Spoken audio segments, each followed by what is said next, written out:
Hey everybody, Dan Cheney here again with another Music Charts Archive show here on DJNTV. You know, this show is going to be released on the 74th birthday of one Mr. Daryl Hall, the primary vocalist and half of the most successful recording duo in pop history in the charts, Daryl Hall and John Oates. So I'm bringing you the 10 highest charting songs by the duo.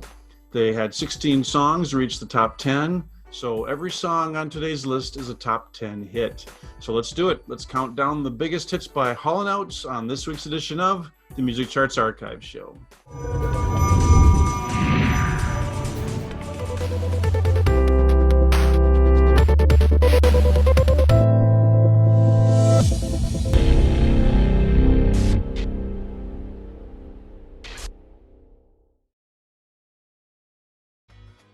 DJ Event Planner will change the way you manage and run your business. Streamline all of your procedures and software into one easy-to-manage system.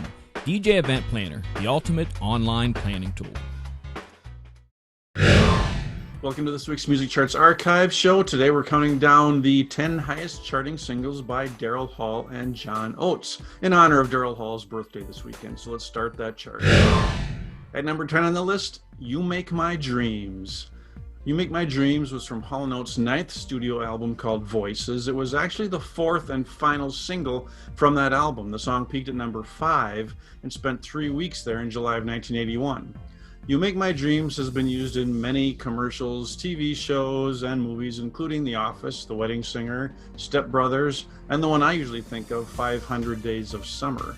Hall & Oates wrote the song with Sara Allen, who contributed to several of the duo's hits, and she was the subject of the song Sara Smile.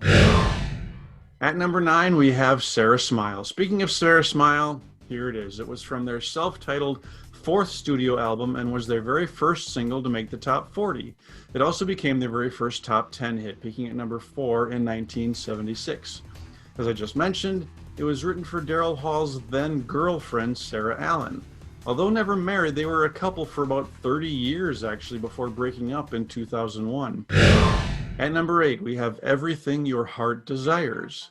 This was their 16th and final top 10 hit. It reached number 3 in June of 1988. It was the lead single from their 13th studio album called Oh Yeah. The song reached number 2 on the Adult Contemporary chart, which was the best any song of theirs had done on that chart to this point, surprisingly. They finally hit number 1 on the Adult Contemporary chart in 2002 with the song Do It For Love. Daryl Hall said that the song Everything Your Heart Desires is about people who are dissatisfied with their lives when actually they have it pretty good. They already have everything their heart desires. Number 7 is Say It Isn't So. In 1983, Hall & Oates released a greatest hits package called Rockin' Soul Part 1. That album contained 2 new tracks, Adult Education and this song that got up to number 2 in December of 1983. It was held out of the number 1 spot by Paul McCartney and Michael Jackson, their duet Say, Say, Say. Daryl Hall said that the idea for this song came from the duo getting a lot of flack from them being in a bubble while touring. And from being in a bubble while touring. This was their only number 2 single. Every song left on the list today went to number 1. At number 6, I have I Cant Go For That. The album Private Eyes gave the duo back-to-back number 1 hits, I Can't Go For That, and you can probably guess the title of the other song, which we'll hear a little later. I Can't Go For That was number 1 for a week in January of 1982, and is another song where Sara Allen has a writing credit. John Oates said the lyrics are about the music business, about not being pushed around by big labels, managers, and agents, and being told what to do, and being true to yourself creatively. But the lyrics are vague enough so listeners can ascribe personal meaning to the song in their own way.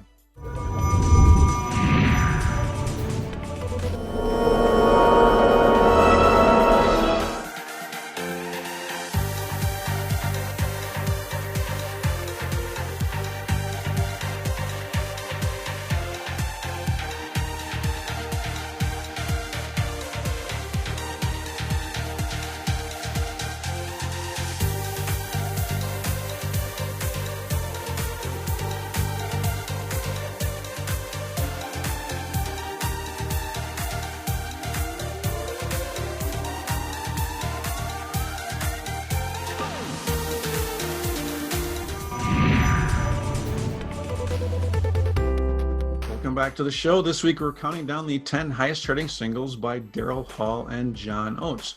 And we're up to the top 5, and they're all number 1 songs.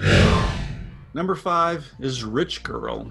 From the album Bigger Than the Both of Us, this was the 3rd top 10 hit for Hall & Oates and their first number 1 song.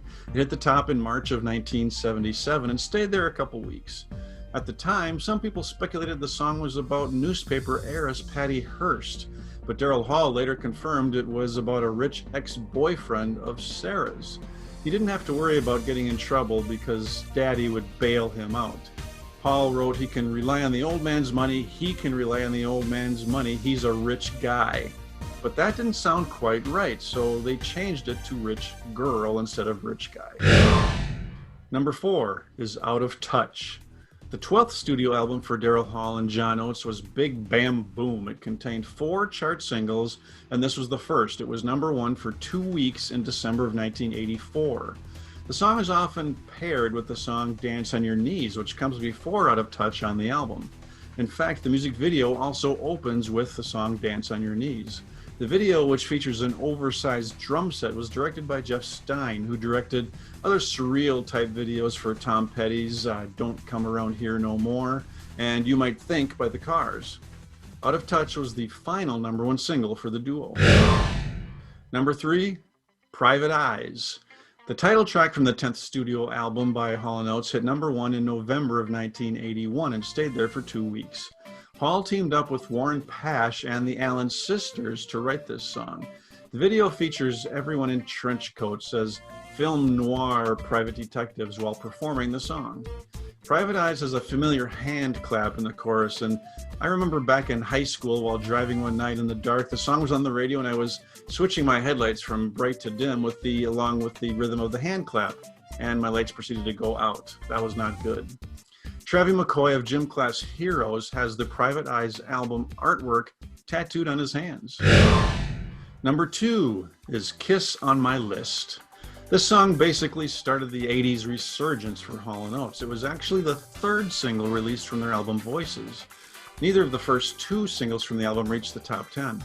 Sara Allen's sister, Jana Allen, shows up here as a co-writer on the song with Daryl Hall. Jana Allen was supposed to record the song to help start her own recording career. Hall & Oates recorded a demo of the song for her, but when the manager found the demo, he insisted that the duo, Hall & Oates, record the song instead. It spent 3 weeks at number 1 in April of 1981, and supposedly Eddie Van Halen copied the synth line from this song and used it in their own hit number 1 song, Jump. And at number 1 on our list of the best song of the highest charting songs for Daryl Hall and John Oates, you can decide if you think it's the best or not. Number 1 is Maneater. Of the 6 number 1 songs Hall & Oates had, this one spent the most time at number 1, 4 weeks, starting in December of 1982.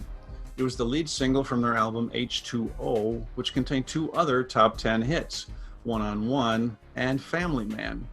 Sara Allen once again makes an appearance with the songwriting credit on Maneater. John Oates said the song is about New York City in the 80s. It's about greed, avarice, and spoiled riches, but they have it in the setting of a girl representing the city because it's more relatable. There's a story that the panther used in the music video for the song was leashed to the floor, but at one point apparently it got loose, prompting Daryl Hall to leave the studio. Well, there you have it, the highest charting songs by Daryl Hall and John Oates. Please give the video a thumbs up and let me know in the comments which of these songs are some of your favorites by Hall & Oates. For me, it's probably Sara Smile, with maybe honorable mentions going to Out of Touch and Say It Isn't So.